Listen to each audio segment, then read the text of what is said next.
What is up, Mets fans? Welcome back to another episode of the Mets'd podcast. We are talking about the Washington National Series.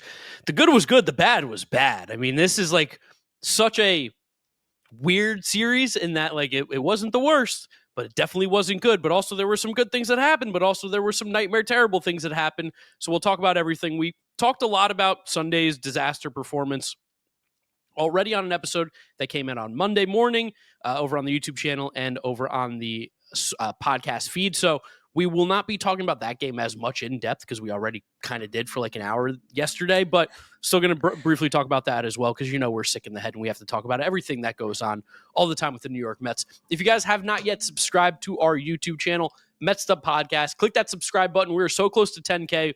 Would love to hit that very soon. We appreciate you guys so much. Shout out all the members. We just did our first members only live stream that we're going to do every month. Along with that, you get early access to all the videos and episodes that we put out on YouTube. $2.99 a month if you're interested in that. Link to our Discord in the description. We are going to be giving away a jersey. Shout out Auction of Champions for sending this over to me. You can go on over to their website. Again, I'll leave a link in the description to that, auctionofchampions.com. Friend of the podcast, they sent us a signed Howard Johnson jersey. So you're going to need to follow us on all our social media, Twitter, Instagram, TikTok, whatever it is. Follow us. That way you'll have a chance to win this jersey. I'm pulling it out for you guys so you can see it because it really is very, very nice. But signed Howard Johnson jersey to give away, courtesy of Auction of Champions.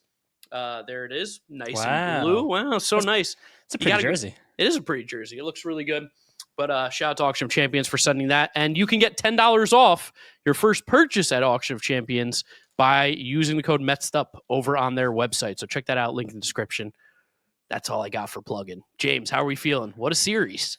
I mean, yeah, with the series, just high highs and low lows. Weird to also these 4-game series ending on Monday. This feels like a lifetime ago we played that game. What Friday. Is this? Why are we? I still don't know why we're doing this. We do it once a year. I feel like it's always in Washington because we'll always like 3 games there and then come back because this wasn't a road trip and now we're coming home for 3 games, not a homestand. You know, it's just kind of like a flip flop back and forth because now it's 3 games against the Diamondbacks. Then we travel again. It's just weird. I guess also the 4:00 game also so weird on a Monday. Like every other game tonight was like around 6:30. I think was the first ones. There was nobody in that ballpark.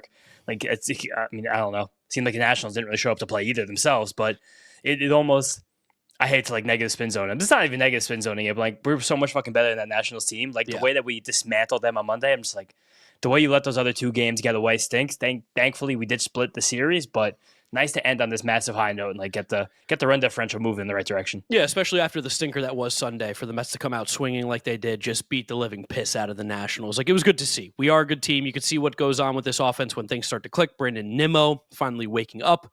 Grand slam, 2 home runs in that game, 9 RBIs in 3 innings. I think Gary was saying he's the 3rd player or 4th player ever to do that in that small of a span to get 9 RBIs. So 3rd ever. Yeah, shout out Brandon Nimmo. I think Sammy Sosa was one of the other ones. And Pudge. Okay, Pudge was on there. I mean, it's pretty good company right there. Yeah, so low-key, the first one to do it without taking steroids, which is crazy. Also, amazing because they were talking a lot about like other weird records in this game because Francisco Lindor got hit by 2 pitches in 1 inning, like just batting around, weird stuff happens. Got hit by the same pitcher twice in the same inning. How in the world did neither Fernando Tatis Sr. or Chan Ho Park get to 9 RBIs in 3 innings? They got 8 in 1 inning. How in the world did they not? Those are the only 2 guys to 2 grand slams in a single inning. How did those guys not sneak out another RBI in the next at bat? Chan Ho Park hit 2 grand slams. The pitcher.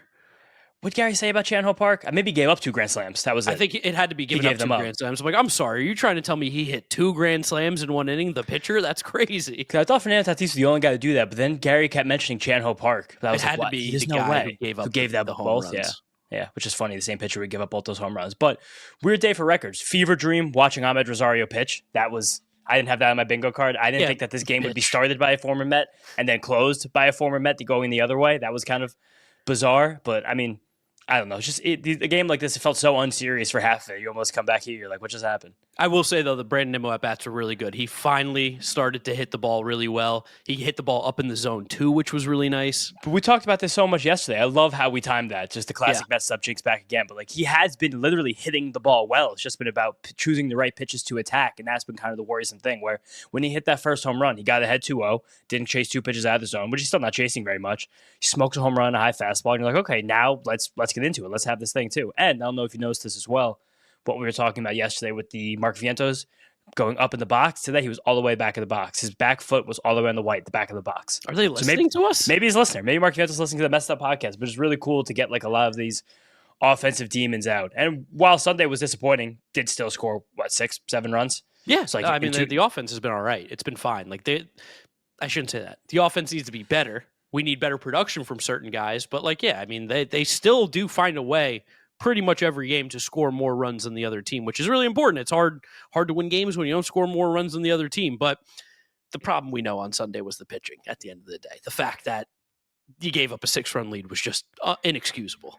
It was also kind of funny to immediately take another 6-run lead on Monday. Be like, oh no, not a 6-run lead. The worst lead in baseball. Can't have that. This. And then Jose Urena coming into when it was 15-0. 0. Yeah, and giving up like 5 runs instantly or 4 runs, and you're like, oh my god. I mean, I like the Jeremy Hefner mound visit in that inning to be like, hey, no one else is pitching this game. Yeah. This is all you, dude. There's nothing else going to happen. Like if you reach 100 pitches, you're coming back after the next inning if it takes that long to get out of this. Because we're not using anyone else in this game. Has he been DFA'd yet? Because that's it. That's it for Jose Urena after that one. Did he have an option? I don't want to be mean. Yeah, he definitely does not have an option left. That guy's been up and down his entire career. Oh, that was crazy. My little cousin who I've talked about before is like just getting into baseball this year. He's like, "What's up with this Jose Urena guy?" I was like, "Look up his lore." He was like, "Wow, Marlins legend." But yeah, that was thank you for your service, Jose Urena. You're going down because we're gonna get Brandon Waddell up for a start against Diamondbacks. But jumping around, like where else do you want to go with this right now? Because we talked so much about just Sunday's game. We just talked a lot about Mondays. I got a couple things to say. Just overarching conversation. Jeff McNeil back playing this series. Health. Great at bats. Awesome in the game on Monday. That first at bat, I literally was just writing. I'm doing the game 29 notes right now live on the podcast. But that first at bat of the game that he had in the second inning, where he was down, I think 0-2 or 1-2. Our buddy Clay was talking some shit in our group message. Yeah, formerly Jeff McHitz. And then he works a 10-pitch at bat to get a little sacrifice fly when you're only up 1-0. When yesterday the whole thing this team couldn't do on Sunday was get a sac fly when they needed it. It was just nice to see a professional hitter take a professional plate appearance. Yeah, and I think he had a couple hits the other night as well against the Nationals when the Mets were playing well. He played a little bit of center field, played the outfield, looked completely capable and fine there. It was good. Saw him get the home run as well, which was really nice. I think Jeff hit it 105, which is fantastic to see from McNeil, hitting the ball 105 miles an hour in the air like he did, pulling it, torpedo bat, fully in effect. When they showed like the slow-mo replay, it wasn't the typical barrel of the bat. It hit it a little bit closer to the label. So I think a guy like Jeff McNeil, who when you watch him a lot of times, he has like a lot of 96-mile-an-hour flyouts. Maybe this torpedo bat's going to be a big help for him. But love to see the way that he was playing. Obviously, he made that horrible play defensively where he missed it and then booted it into the outfield. That cost us the game. But also C.J. Abrams made that insane play where it's like there's only one guy that beats you in that scenario, and it's pretty much C.J. Abrams. So I'm glad that the lineup feels so much better with him and Francisco Alvarez in it every single day. Also nice to see Alvarez get the home run on Saturday, just to see him have that power, see him have that swing, a couple other nice pieces of contact before the game got out of hand again on Monday. I think, I don't know, like I love the joke. Like I love recency bias so much. I just learned about it. It's my favorite thing in the world. Because I think sometimes Mets fans, everyone in baseball, you always just forget what these guys can do day in and day out. I think just, again, having McNeil, also the McNeil center field thing is funny. Yeah. Like when he caught that ball today, Nimmo came up to him, like gave him a high five. McNeil's first start in center field on Saturday, he didn't even get one chance because Clay Holmes was just a ground ball king. Every single thing was on the ground. But it's just funny that the Mets are trying this and seeing if they could possibly pull it off. Because I mean, it just helps to get Acuna in the lineup. Again, like there's no reason he shouldn't be playing. Like he's a major league caliber hitter. He's just probably still not. People might yell at me for this. Probably still not the best second baseman on this roster. He's also like he can hit 8th. He can hit 9th in this team when he's playing second base and Jeff McNeil's playing center field. That's an awesome 8-9 hitter to have wherever you place him for the day. That's one of the better 8-9 hitters in Major League Baseball at the moment. Yeah. I mean, I guess probably just in terms usually, of what he can do altogether. Usually they're bad hitters. Like usually they're just not good. Then like for a guy who's going to be like a league average hitter with some solid defense at the 9 spot, it's really good. Here's the nitty gritty. Do you think Luis Angel Acuna gets to that ball on Friday night? No, I don't. No, I don't. I didn't think so either. I thought that there was a lot of undue hate, undeserved hate for Jeff after that ground ball. I mean, we know that. Like, I love Jeff. I'm a big Jeff McNeil guy. Always have been. And he was very nice to me during COVID when I helped him like set up all his streaming stuff on Twitch. So like I'm a little biased in my opinion on Jeff McNeil, but like. I think Mets fans are way too quick to like jump down his throat and like start hating him and blaming him for all the Mets problems when, again, and I know we've said on the podcast 20 times, but second half of the year last year, when he was healthy, we know he had the elbow thing going on in the first half. Second half of the year, he had like a 940 OPS over his last 40 games before he got injured. This is a guy who we know has been a good hitter. He was a 30% better than league average hitter for years and years on this team. And just a little bit of a rough stretch with an injury and the Mets not playing well, people completely turned on the guy. And it when he was playing like that, I totally get it. But he showed you the old Jeff McNeil at the end of the second half last year. I feel like you got to at least give him a shot, and people are just not interested in that. Like, when McNeil's right, he is better than Luis Angel Acuna. That's just simple. Your hair is so much more than what you see when you look in the mirror. With Nutrafol's science-backed whole-body approach, nourish growth from within and achieve your best hair yet.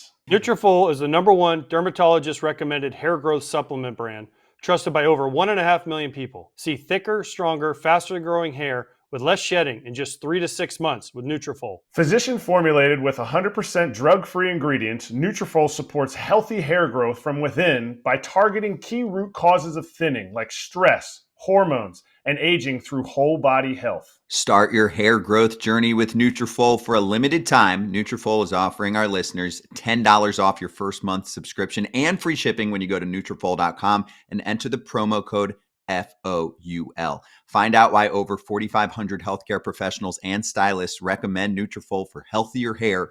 Nutrafol.com, spelled Nutrafol.com, promo code FOUL. That's Nutrafol.com, promo code FOUL. Luis Angel Acuna at this point might be a better defender than Jeff. I don't think I would doubt that at second base, especially because that ball on Friday night was just it was hitting such a perfect spot by someone who hit it just hard enough to get it through, and also a big lefty where Jeff was playing a little bit more in the hole, and CJ Abrams was running on the pitch, and to the point where he's just one of the fastest guys in baseball. And the fact that I think in that at bat, James Wood was either down 0-2 or 1-2, and he worked the count back to 3-2. That gave CJ Abrams the head start, and the fact that the Mets were in no doubles defense and Tyrone Taylor was playing was back to the wall. Yeah. Like, everything just kind of wound up like as a perfect storm for that run to happen. And again, like, you like to blame someone when something goes horribly wrong like that, and Jeff McNeil was the easy guy to blame, but that was just kind of a hat tip to CJ Abrams doing what he did there. It's kind of the thing too, where it's like McNeil should have made the play, and I think he would tell you that. And I think he should have gotten on the ground. He should have dove on the ground to get in front of the ball, but he kind of overran the ball, and it kind of skirted in between his glove and his foot. Yeah. And that was when it kicked off his foot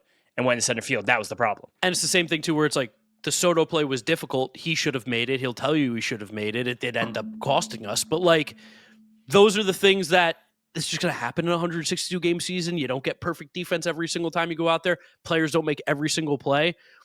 I guess I'm sounding like I'm making excuses for these guys, but like, I don't know. It's hard for me again when the Mets are the first team in baseball to 20 wins. Told you they were going to win on the podcast. I said Mets are winning. They won big. First team to 20 wins. It's hard for me to get overly frustrated about a loss like that when so many things have gone so well for this team that the one or two times that it hasn't, to be like, oh my God, it's happening again. It's over. McNeil sucks. Juan Soto's terrible. Like, I can't even rationalize being that kind of fan right now. No, of course. I don't think anyone wants to be that kind of fan. I think the people who are that kind of fan, like, they don't want to be that way either. It's just something that's so deep inside them. But it's so deep inside them, they can't even distinguish what's actually real and what's actually fake at this point. Like, it's like an unknowing want. It's an involuntary desire. You don't even realize what's going on right there. But also, that game was so weird just because, like, the triple play was such bullshit. Like, that was one of the worst calls I've ever seen in my life. Like, especially because it's funny that the guys in Washington, they love talking about how bad the booth is in Washington. That you're like on top of the world there. High. Yeah, you're 9 stories up and you can't see a thing. And just the fact that they even after, like, they had to get the replays in because they were kind of like so about it at first, and then they got the replays. They were like, "Oh, what's going on here? How could this have happened?" And Alfonso Marquez. Yeah, again, I like when because Carlos Mendoza doesn't do it a lot, but I like to see that it's in his bag to get very animated, to get very angry, to go out there and like put on not a scene. And he also didn't get ejected. He does a really good job of arguing to that point, but then being able to take it back, get back to the dugout, and still have the rest of the game. It does feel like, and a lot of times, like, I've wanted managers to get ejected before, just like show a little life. Mendoza makes me like kind of rethink it a little bit in the way where it's like, it seems like it's actually very important for him to be in the dugout with this team. Whatever he does in between innings, whatever he's doing during the game, like, it seems like he likes being extremely involved. And for him, he was like, as much as it's like a motivational thing to sometimes get ejected from a game and yell at an umpire, he knows that the value is for him to be there. And I kind of like that. Yeah, that's kind of the larger point I'm making is that he knows the spot, because going past the point might be counterproductive, like you just said, like getting ejected, getting taken out of the game. That's probably a little bit deflating.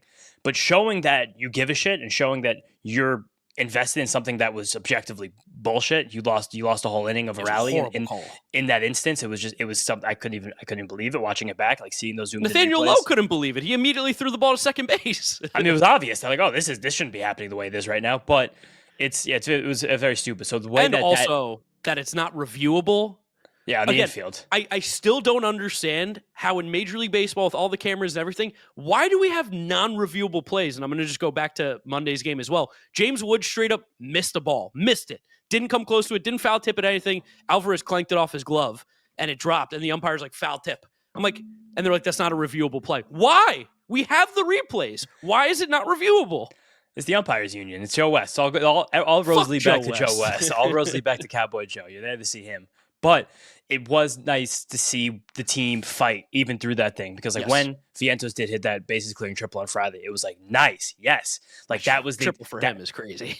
Well, I mean, Dylan Cruz just dove. And also shout out to Dylan Cruz, who's turned his season around a really big way over these last couple of weeks. Going to be a McGill.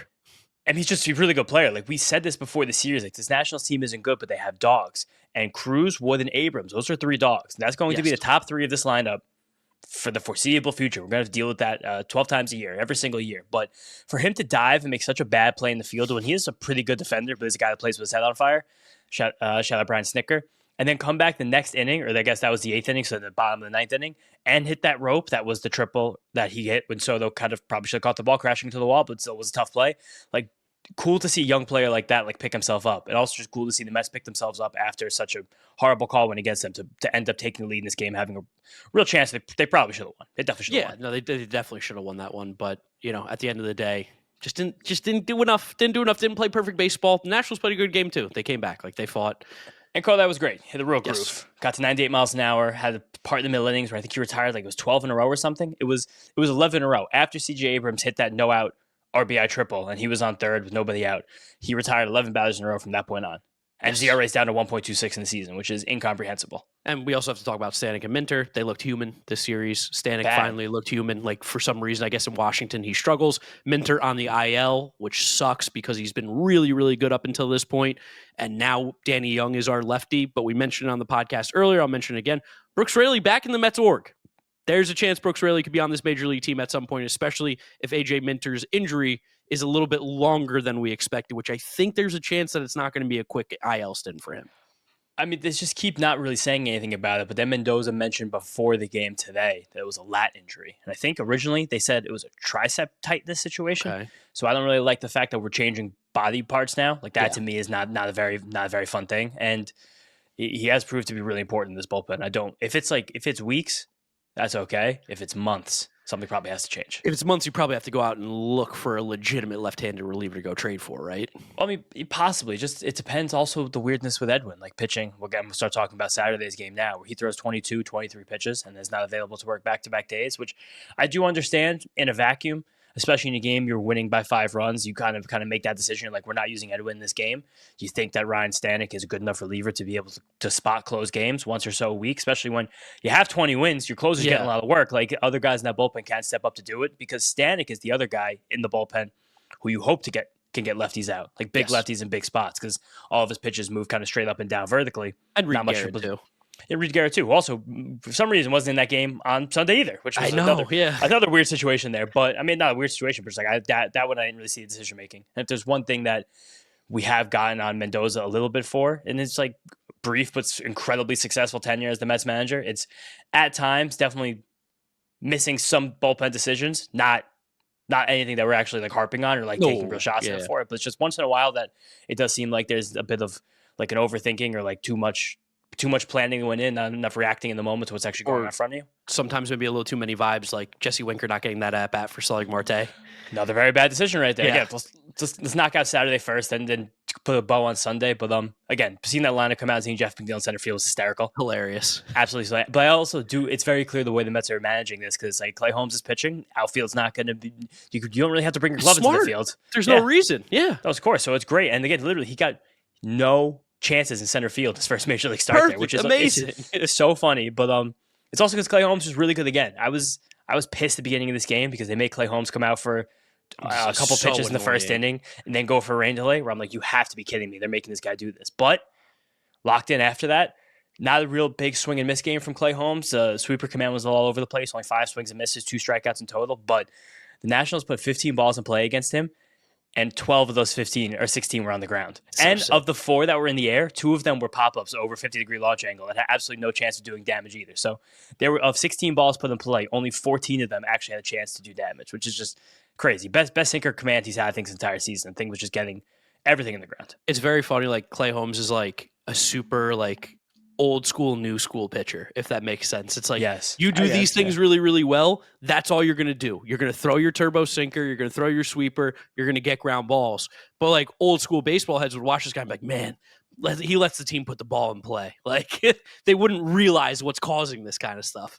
Yeah, I talk about this sometimes with a friend of the pod, Matt Eddy, Baseball America, about like finding the next like Brandon Webb and how like we're in a dynasty league together and I have Jack Shanowitz on my team. He's like, oh, I wish I could have him. Like something that's going to click one day for that guy. I know it is, but it's like just once he leaves the Angels, like Griffin Canning. Yeah, like I could just throw sinker after sinker after sinker after sinker, and like you're going to get out. Like you're really powerless against it. And the Nationals are also a team that doesn't really have a lot of opportunities to like have platoon splits. They don't have a lot of like apt hitters on their bench, so they weren't able to like super stack the lineup with lefties. Still a good few lefties in this lineup, but definitely not able to stack the way some other teams with better depth could do. So I think that also helps Clay Holmes, where he knows he could just do the sinker sweeper thing to every single hitter and then go from there. Yeah, and again, Francisco Alvarez got his home run in the game. Love seeing him back. I love the new stance. I love the war hacks he's taking at the plate. Miss this guy so much. Love watching Francisco Alvarez play baseball. And Edwin Diaz just fucking loves adrenaline. This guy's unbelievable. It's awesome. Couple balls, and after also amazing because it happened a lot last year when Francisco Alvarez goes out and talks to him, and all of a sudden he finds a strike Calms him zone again, down, which is cool. But then this game, it all comes back to everything in baseball, snowball effect. Everything builds on the day before and the day after. The fact that Clay Holmes was only able to go the 5 innings with 70 pitches, had to do the up down, which I'm sure they were like, we can't push you that hard in this game. You then have to burn 5 relievers in that game, which again, the 5 relievers were great. The whole team pitched a shutout, which shout out to them for that. But that adds on to Sunday when you don't exactly have your entire bullpen at your disposal, and then you have to kind of try to cut some corners, get a guy like Jose Butto who's struggling in the game, and then things spin out and you wind up blowing a 6-run lead. Yeah, I've been looking more into Butto stuff too, and I know he is. I'm not going to disagree that he's struggling, but it's for sure not as bad as I think everybody's making it out. Definitely not. I mean, we said that yesterday on the voicemail episode, and we got a YouTube comment. Someone said they unsubscribed from their channel because we said Butto wasn't that bad. No, we said that Butto was too good to cut, which I think if you actually listen to those words, you know exactly what we're saying. We're not saying Butto is too good. We're not like, oh, this guy's unbelievable. It's like, you can't cut him because he will play on 30 Major League Baseball teams right now.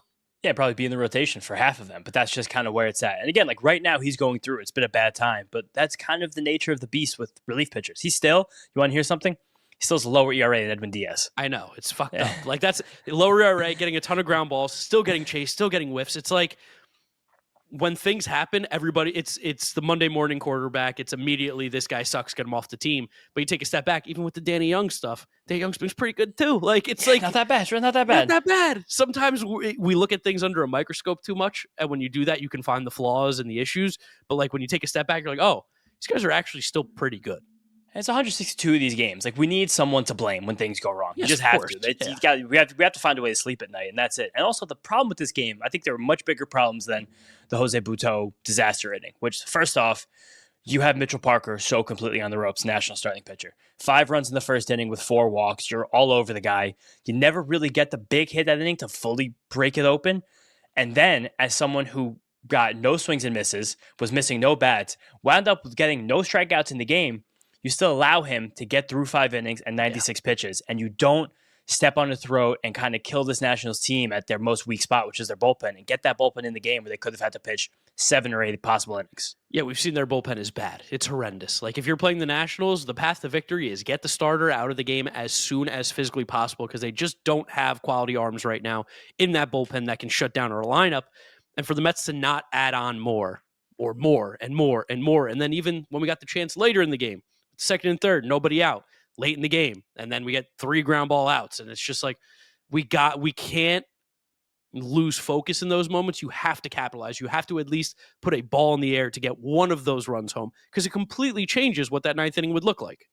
Absolutely. And it doesn't even, it changes what it looks like tangibly, but also changes the way everyone's feeling about it too. The fact that the Nationals just tacked on, got themselves back in the game, they're starting to feel really, really good. They have all the momentum. If you score one run, and it seemed like it was very capable to score one run with second and third, nobody out. We got a gift too on the wild pitch that made it second and third. Like, yeah, literally. I mean, it's just like and it's also, that's the beef of your lineup. Like that's the meat right there. And it's just, you couldn't cash in on that. And it comes back to a lot, the decision by Carlos Mendoza not to pinch hit for Starling Marte against a right-handed pitcher with Jesse Winker, which I understand Marte's not playing a lot, and I'm sure that the Marte proponents are like, it's hard to play baseball when you're not getting consistent at bats. It's very hard to kind of get hot, kind of get on a roll. But it's just a situation where there's a better player on the bench. You have to figure out a way to do something with that. And Marte's not. Yeah, and we saw Jesse Winker play on Monday. We've seen him play a couple games of series. He's just straight up much better. Much better. And I'd say this, even against lefties, I'd just probably play him instead of Marte at this point. I think I'll make the declaration for myself. I'm sure you stand with this too, but Starling Marte should not be on this team. I think he has literally zero value. There's not anything that he's good at anymore, maybe besides vibes. It seems like everybody loves him. He's a great vibes guy. But in terms of play and being a serious 26-man roster, Starling Marte has no room on this team. No, because you don't have a calling card. You don't have a carrying card. There's not a single trait that you do well. Which, again, we talked about this in the voicemail episode. But even the thing that Marte used to do well, which was run. When he was chugging around the bases on that Luis Torrens double, it was just like, oh, is he even going to make it here? Like, I don't know what's going to happen. But, like, he just doesn't. In that moment, I understand Mendoza wanted to give Marte the chance to get the big hit because he did get a big hit a few days ago. He got the walk-off single against the Phillies. And you like having veterans who are feeling good and playing well, even not inconsistent at-bats. And Marte has taken this reduced role in stride. For sure. He hasn't been difficult. He hasn't been annoying. He hasn't said anything. Like, he understands teams playing well. It doesn't really have anything to do with the way he's playing. If the team's playing well, it's all that matters at the end of the day. But in that instance, in a vacuum, you have one plate appearance against a right-handed pitcher, and you need the fly ball. It's probably a much more likely situation that Jesse Winker comes in there. Yeah, if Starling Marte can play the outfield, I'd allow it. But he can't play the outfield either anymore. So now he's just a bad-hitting DH, and there's just no room on any Major League Baseball team for that. A bad-hitting righty DH that can't move. Yeah, so it's just a way worse version of Mark Vientos. Yeah, literally. And then the other part of this game that pissed me off that was frustrating was just how well McGill was pitching. And the fact that we weren't able to take advantage of a gem by him, especially because going through those middle innings, like he settled in so nicely at a time when, for most of Tylor Megill's career, whenever he gets those, 15 outs, that suddenly everything starts to go away for him. But like he had retired 12 in a row heading into that seventh inning. And this is only the second time this year Met pitcher has reached the seventh inning, joining Kodai back in Sacramento a few weeks ago.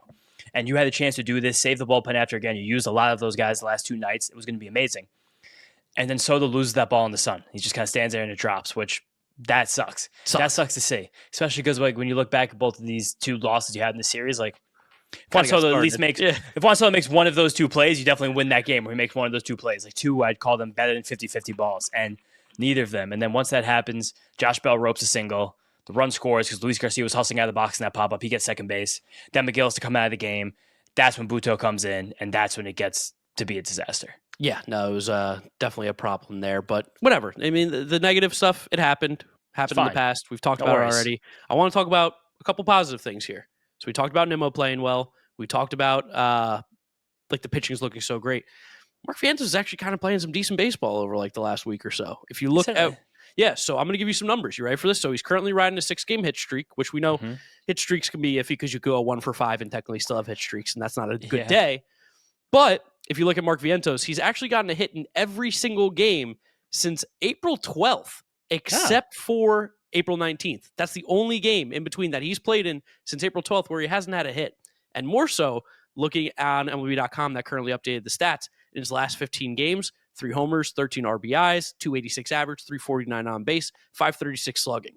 That's awesome. That's good. That version of Mark Vientos is incredible, and you also line that up with the Mets winning a lot of baseball games. It makes sense. The slash line's still not pretty for him, still under 700, 303 on base percentage. But over these last couple weeks, we are starting to see Mark Vientos improve at the plate, and we've noticed that he's not swinging and missing as much, not striking out as much. There have been some other things while the struggles have been happening this year that there have been improvements on. This is a really good sign for Vientos, and I hope he keeps riding it as well. And just getting some big hits. Like when he got that hit on Friday, I know it was a bloop, but just like literally being the guy that comes through for the team and like putting the guys ahead. Like that is a good feeling. That was Vientos did that a lot last year. He got a lot of big hits. And I think it's fine. Just time. Take a month here. Yeah, take a month. Another guy doing well. I mean, Tylor Megill. It's just the way he's pitched. I'm so awake. I'm wide awake right now. I'm never sleeping. When you go back to the end of last August, when the Mets called him back up to join the rotation down the stretch, we're looking at 65 innings with an ERA under 2 and a strikeout rate over 30%.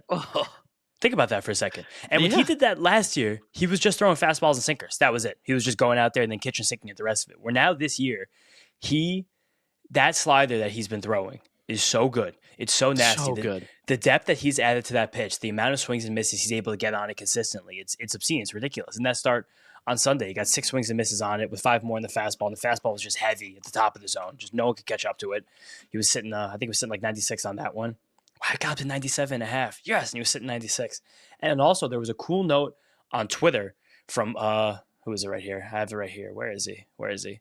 It's someone that McGill was working with, Drew Amamoto at Push Performance, which is the pitching lab that McGill was training at over the winter. And he said that in December and early January, Tylor came to them and was like, I want to try throwing the kick change, which has been the new pitch that's going around baseball, which is a pitch for some guys like McGill that aren't as adept to changeups. We know McGill has been in and out with changeups in his career, been a little erratic with them.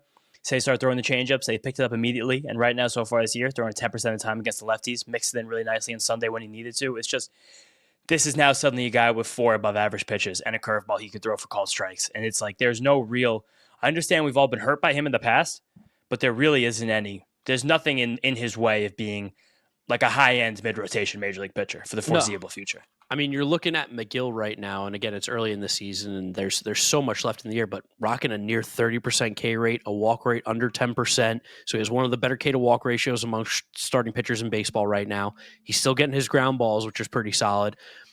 He's got a low ERA. He's going 6-7 innings into games. Like, these are all... It's 1.74. Yeah, that's what I'm saying. He's got a low ERA. It's crazy. And this game, we talked about a lot with McGill this year, just the aggressiveness, his own confidence. Faced 23 batters, 19 first pitch strikes. Yeah, that's so amazing. I know I saw on a podcast, Paul Gervais, former New York Mets prospect, traded to the Tampa Bay Rays, talk about the Rays' philosophy for pitching. And he was like, it works for me. He was like, they only want you to throw fastballs down the middle, 0-0. And I'm not saying for Tylor Megill to do this, but the idea is that for the Rays, the numbers that they've run, the analytics, whatever it is, the equations, the advantage that you have being a pitcher 0-1, and we've talked about this on the flip side of the hitters being down 0-1. Baseball. The advantage that you have is so massive that you have to be 0-1 on pitchers. And Tylor Megill in this game and a lot of games this year has been attacking batters. And what do you know? Tylor Megill has been incredible. So love to see this improvement from Tylor Megill. He's looking great. And I mean, guy's just grooving right now. Grooving. Amazing. I also want to mention quick on Sunday's game that Saturday night we had a big piece of baseball history. Eugenio Suarez hit 4 home runs in a game, and that's also relevant because the Diamondbacks are coming to town for the series starting on Tuesday. Gary put on a clinic with 4 home run stats that whoever was doing research for SNY in the truck was feeding him. But just he talked for a whole inning about 4 home run like facts in Major League Baseball. The fact that no Met has ever hit 4 home runs in a game, but 6 players who have played for the Mets had hit 4 home runs in a game earlier in their careers. How many of them do you think you can name? Probably not many. I'm going to guess. Did Piazza? No. Sean Green. I know Sean Green did. That was one I couldn't get. Okay, Sean Green. Delgado? Yes. Okay, that's 2. And there's 6? 6 total, yeah. 6 total that have hit 4 home runs that have played for the Mets afterwards. So they did before they got to the Mets. Yes. There's one that I think that's very obvious that you're not getting. Dave Kingman? No. Ooh, one that's obvious that I'm not getting. Beltran? No, dude. Willie Mays. Oh, Willie Mays. Yeah. Forgot Yeah. about him. All right. Well, Yeah. he's a unforgettable one for the Mets. And then Mike Cameron, JD Martinez. Oh, yeah, Mike Cameron. JD Martinez. I forgot about his little He was the 4 home most run recent game. one. And this was the last fact that Gary had that was just pure heat because JD Martinez also did that while playing for the Diamondbacks. Torey Lovullo, the first manager ever to be the manager for 2 separate 4 home run games. What? Yes, and That's crazy. Eugenio Suarez, 3rd player ever to hit 4 home runs in a game, and his team loses. You know who else did that? The legend Ed Delahanty. Ed Delahanty? Yeah, the guy who fell over Legend. who fell into Niagara Falls because he was drunk on a road trip. Yeah, by the way, I think, is he a Hall of Famer? Ed Delahanty? He's in the Baseball Hall of Fame? I think he's a Hall of Famer. I'm going to look it up really quickly just so we can tell the story just briefly because it's insane. Ed Delahanty, Hall of Fame baseball player, 70 WAR for his career, one of the best players of the late 1800s, which is an insane sentence to say.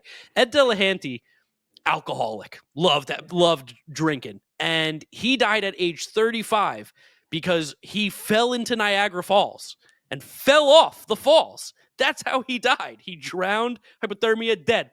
Fell off Niagara Falls at 35 in the prime of his career. The year before, he had a 1043 OPS in 123 games. That season, he played 42 games, had an 824 OPS, dead. Niagara Falls, fell off. Yeah, people also said that when he did fall, he was very drunk. And apparently on the train ride there, this is a quote from the conductor, that Delahanty was brandishing a straight razor and threatening passengers after he consumed 5 whiskeys. That's crazy. But that's how baseball used to be, real men. Smoke a cigarette, smoke a cigar, and threaten some passengers on the train. And then possibly die of Niagara Falls. I guess that's what men were men. All right, but Delahanty. Ed Delahanty, legendary ball player. But now we're moving on. Got the series preview against the Diamondbacks starting on Tuesday. Diamondbacks are a good team. They're a quality baseball team. Mark's very high on the Diamondbacks. They're a team that's probably going to be in the mix in the National League. Division race with the Dodgers, the wild card race might be competing with them. It's important to win these games against a team that we're directly competing against. Also important because we're heading to Arizona next week. It's a quick home and home with the Diamondbacks with a trip to St. Louis in between. But as far as pitching matchups go in this series, Tuesday is Peterson versus Eduardo Rodriguez. Wednesday, that's when we have our open spot in the rotation. And all reports and indications right now are that it will be Brandon Waddell. And I'll talk about why that's going to be Brandon Waddell in a second. That's against Corbin Burns. And Thursday afternoon, I'm going to be in the ballpark. I think Mark will be as well. Got a bit of an ace-off here. Kind of half an ace-off because we got Kodai Senga versus Zach Gallen. All right, so tell the people why Brandon Waddell first before I start talking about this offense. All right, the biggest thing is that the Diamondbacks are a very lefty-heavy ball club. This team between Corbin Carroll, Pavin Smith, who's ripping the cover off the bar. Now, they got 1,100 OPS the first month of the season. Alec Thomas has been hitting well. Josh Naylor, is he lefty or is he switch? Josh Naylor's left-handed. He's lefty. So this is a very lefty-heavy lineup. So there were some murmurs that this could be the Brandon Sproat debut. But as we've talked about a lot in this show, Brandon Sproat has a tremendous problem with left-handed batters right now. Yes. Something that he is struggling with in AAA. And if he had to face Corbin Carroll, I do not think it would go very well. With the flip side of that, Brandon Waddell is a left-handed pitcher. So I think that when you could get this Diamondbacks team to, 1, subdue Corbin Carroll a little bit, 2, get Pavin Smith and Alec Thomas out of the lineup, it's very helpful. So I think that's where they're going to go with this. Yes, because this team mashes. This team scored the most runs in Major League Baseball quietly last year. I feel like a lot of people didn't realize quietly. Yeah, that the Diamondbacks scored the most runs in the league. Josh Naylor, beast.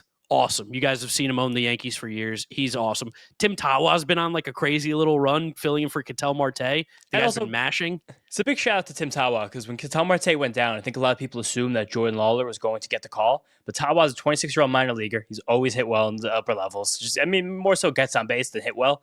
And he's just showing up and just getting on base and hitting well. Like, he just kind of filled in very admirably as a guy that was kind of just seen as major league depth. Yeah, shout out Tim Tawa. I believe he was a teammate of a former Diamondbacks minor leaguer that I was friends with, Alex King. So shout out those guys. Nice. Eugenio Suarez, 10 home runs, most of Major League Baseball. Strikeout home run. That's what you're going to get with him. He absolutely mashes. Corbin Carroll is playing MVP baseball. He is one of the best players in the league, one of the 10 best players, I think, right now in Major League Baseball. He can hit for power. He can run. He can field. He has a good arm. He is a 5-tool player, and you will be shocked at how hard he hits the baseball considering his size. Not much bigger than Mir James. Like, he's a small guy. That I don't like hearing that. But no, in terms of like how that me and Corbin Carroll are like the same size, and he's one of the best players in Major League Baseball. Okay, 5'10" is different. It's not the same. That's not like me and Volpe being like one standard deviation off from each other. Yeah. But otherwise, again, like, this team is good. You will see Geraldo Perdomo, who's public enemy number 1 after stealing Francisco Lindor's All-Star bid a few years ago. Yeah. Don't like that. But again, this is another team that has had some struggles both in the bullpen and the back of their rotation so far this season. I do kind of love the idea of Mets fans just booing the shit out of Geraldo Perdomo. Hell yeah. I think that. That's a call to action. Mets fans, if you're at the game, see if we can boo him. Let's see if we can get a boo for Geraldo Perdomo.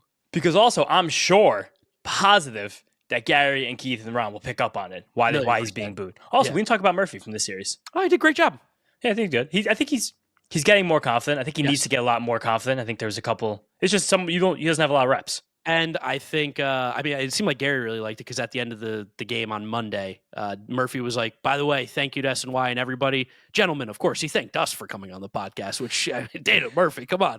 But he was thanking everybody. And Gary's like, oh, yeah, you're going to get more time on here. Like, it was, I'm sure, very cool for Gary as well. Like, Murphy's one of the best postseason players in Mets history, especially with that 2015 run, and Gary being a Mets fan like that. But also, like, he did give a lot of great insight. And I think it's just, like you said, reps. You listen to our first podcast episodes, they were fucking terrible. Like, horrible.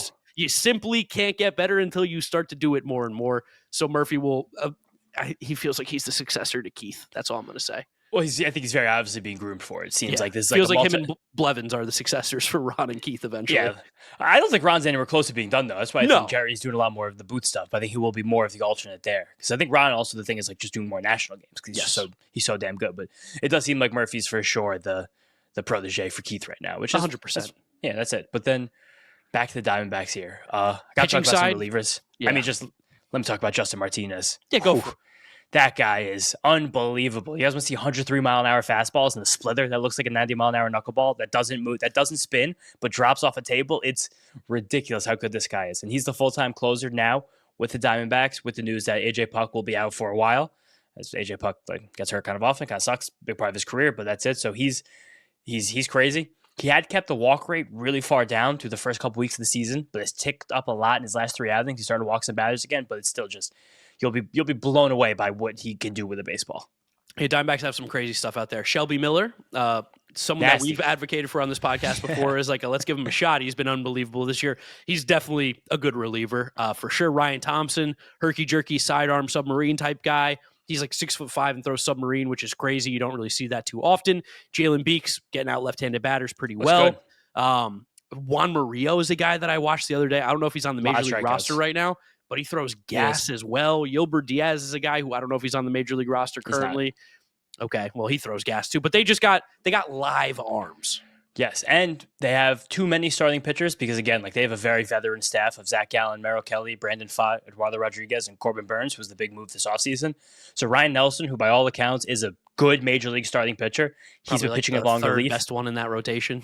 Yeah, he's been throwing. He had one again similar to who we talked about before. I guess. Yeah, with Porter Hodge, where it's like one bad relief appearance early in the year will screw your ERA up for months. Where that happened to Nelson, but he throws bullets. An incredible fastball. Been one of my favorites for years now, as you know. But then I think we should probably talk about Corbin Burns a little bit briefly too, because we will see him this series, and he has not really been the ace that was promised so far this season for the Diamondbacks. The strikeout rate has ticked down again. The cutter movement has ticked down again. He's not getting anywhere close to the same kind of swing and miss he got a couple of years ago. It's the whip is high. Has not been a very good start to his Diamondbacks tenure for Corbin Burns. What's his K rate right now for the season? It is 22%. Okay, yeah, that is quite low. I will say I'm trying to check right now. I've always had the feeling that Corbin Burns was a slow starter in terms of the beginning of the season. Last year, his K rate through the first half or through the month of April was 25%. 2023, his K rate was 19%. I think he just might be a slow starter. I think like we've talked about it because Corbin Burns offseason was such a big thing that we didn't think he was a $300 million pitcher and we didn't want to give him that money. So he's definitely, I think there is a little bit of regression in his game right now. He's not that same Cy Young guy, but I do think he is just a slow starter for the season. But it's also definitely part of like a longer term situation with Corbin Burns where like when he was early in his career, like the cutter was probably pound for pound the best pitch in baseball. Yes. And he was able to throw that pitch like 50, 60, 70% of the time and still be that effective. It's lost a little bit of its unicorn movement the last few years. It's lost some legitimate amount of velocity. It used to be 97. Now it's 94. So it's like that. That's it. That's just not 97. I got 95, 96. Even last year it was over 95. So I think we'll warm up and it will get back to... Tip the cap to you, by the way. Last 2 years, by far the lowest of his in April. Otherwise, when he was on in April, he was striking out like 50% of the guys. That's what I'm saying. I don't think it's as much as being a slow starter. I think as much as like there's just some slight issues with Corbin Burns. But again, I think he's still quite a good pitcher, which was the take that we had all offseason. Yes. He's still a very good pitcher. Probably still winds up as like a top 20-ish pitcher in the league, which to some degree, like that makes his contract worth it just to get super steady production from a guy like that. But the top end might be gone for Corbin Burns unless he has another trick up his sleeve. And the one thing that's happened to Corbin pretty well too in their career. And the thing that's happened for Burns this year is one, the walk rate's gone up a little bit back to where it was early in his career, and two, a lot harder contact against him Which is as his great. command has waned a little bit. So important to get to this guy because, again, we don't really hit. These aren't the best pitching matchups. I want to crush Eduardo Rodriguez. I think that guy's been one of the most overrated pitchers in baseball for the last half decade. He now. also has gained a shit ton of weight. He looks so fat. chubby. He does. And Zach Allen's been really bad out of the gate. Not good fastball command. The movement's erratic on it. Also, his knuckle curve, which is always his pitch, that's also been erratic too. Like this is, again, this Diamondbacks team could hit, but I would like to also hit this series. Yeah, it's good. It's honestly like get out to the ballpark. I think it's gonna be a nice week as well. Like it's gonna be pretty good weather. The tickets, face value wise, are really cheap right now for these games. At least for me on the season ticket badge, it was $21 a ticket for the game, which feels insane for what is weekdays in April. Yeah, weekdays in April. But this is a playoff team. You're gonna get playoff baseball caliber baseball in this series. So get out to the stadium if you can and watch some Mets ball. Yeah, and we're in a nice little stretch right now with a lot of good National League opponents here. And again, we also do not have another off day until next Thursday, until after a road trip to St. Louis and Arizona. No off day till So we had how many games in a row before? 13 games in 13 days. And now we have another how many in a row before an off day? 13 more. So 26 games in 27 days? I believe. Let me double check that because we had the off day after the Phillies last Thursday. How's that even allowed? 4 games against the Nationals, 3 games against the Diamondbacks, 3 games against the Cardinals, 3 games against Diamondbacks, then off day back at home next Thursday. So 26 games 26 in 27 games, days? 27 days. Yep. Jesus. Can we get a It's break? bullshit. I mean, you know how I feel about the schedule. It's complete mockery of the game that we love. Maybe that will be a very special third breakout episode for us one week where we need to get a third episode. James kills the schedule. I won't even be in it. Just let James talk for 15 minutes about the schedule and how terrible The worst. it is. I'll go team by team. I'll go all 30 teams, the worst parts of their schedule. But I think I want to send this out some Frankie Peppers here. Yeah, a little Frankie Peppers for the boys. After a 19-run afternoon. Gentlemen, this is Frankie Peppers. How you doing? How you doing? That is the game we needed today, a 19-5 win. After yesterday, they needed to put their foot down, and we did it. So, it don't feel amazing still, but I feel far better than I think a lot of people did yesterday. So, not the worst series. You win 2, you lose 2, you're at 500, and if you literally don't lose ever at home, then things are good. I called in yesterday, so I don't got much to say, but I got some drinks tonight. I wish you boys were here with me enjoying the game. I hope you're well. I'll talk to you soon. Let's go, Mets. I wish I was there with you too, Frankie. Miss you every day. Can't wait to see Frankie at a game. Grab a nice cold Coors Light with Frankie. It also is funny, like the concept of if people are scared of 500 baseball. Even just now, with the way the Mets have won early in the season, I don't want this to happen. No, don't say it. Don't say it. Don't say it. Okay, no, I won't say no, it. don't say it. Don't say it. I won't say it. I won't say it.